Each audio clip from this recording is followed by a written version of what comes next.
Hello and welcome to News Across Nigeria. I'm Olumide Macaulay. On the program today, internally displaced persons in Borno State rejoice as Presidential Logistics Committee provides more relief in Maiduguri camp.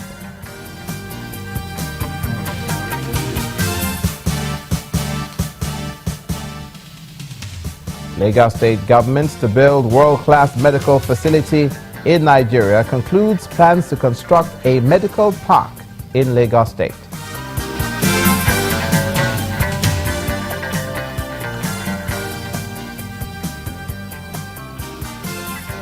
And lawmakers in Benue State House of Assembly wade into crisis that greeted the increase in state universities' fees, orders immediate closure of registration portal.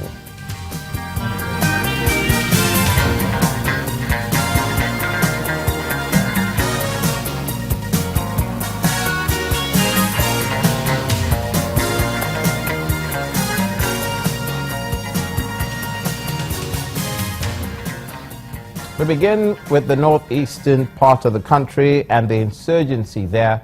The Nigerian army says troops involved in the clearance and rescue operations in Sambisa Forest, nicknamed Operation Crackdown, have successfully repelled an attack from terrorists.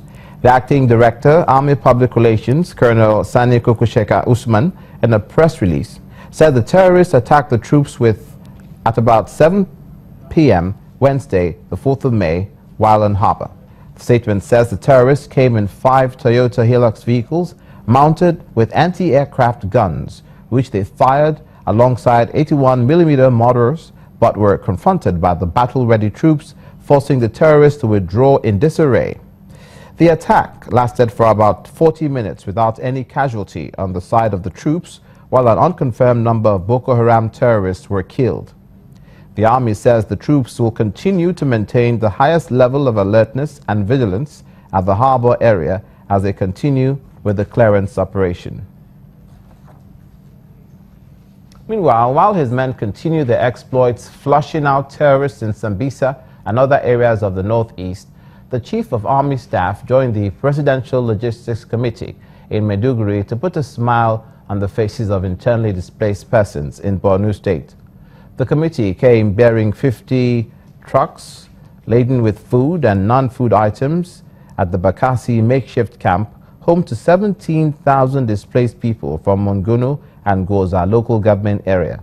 The committee, chaired by the Assistant Controller General of the Nigeria Customs Service, Sanisu Umar, says it has already visited IDPs in Adamawa, Yobe, and Edo states. The choice of the Customs and Excise Boss as chairman of the Presidential Logistics Committee is deliberate.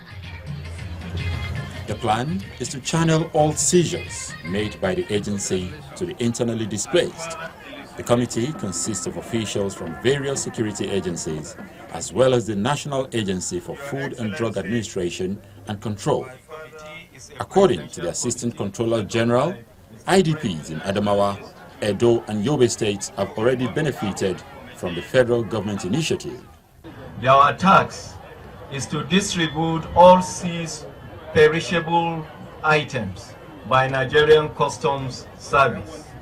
We have the responsibility of taking goods that have been condemned in a competent court of law by the customs. The humanitarian crisis has overwhelmed Borno State, and this committee's donation is the biggest so far, according to Governor Kashim Shettima. Involves no fewer than 50 trucks of assorted food items and non-food items, a donation so generous that it represents one of the single largest since the commencement of this unfortunate crisis in our state.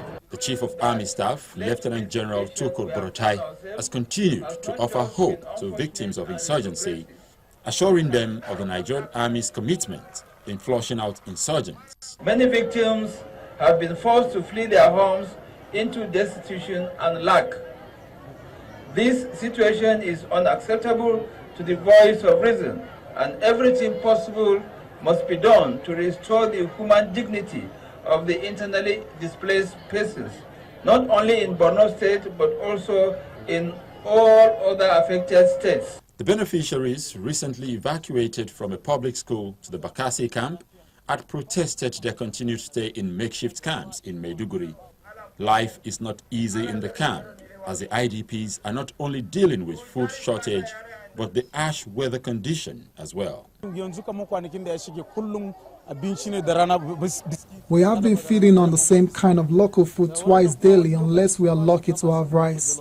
The changing weather has also made many of us sick, and we do not have health facilities. We appreciate all that's been done for us, but we plead with the government to still help us and do more. As the IDPs await government's nod for their return to the only place that's truly home, reports reaching them about military operations in their hometown is cheering and brings a lot of relief. Staying with security issues, but now to the attacks by alleged herdsmen across the country, the Chairman Senate Committee on Special Duties, Senator Abdulaziz Yako, has condemned in strong terms the incessant attacks linked to herdsmen in some parts of the country.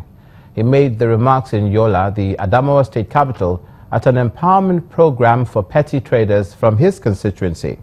The senator describes the development as a threat to the nation's security and appeals to the government to bring the perpetrators to book. Those things that were happening at the peak of insurgency, where there were whole-scale killings, now they are beginning to occur around the east. Of course, they've been occurring in the north central. It has been very easy for society generally to say herdsmen farmers, herdsmen farmers.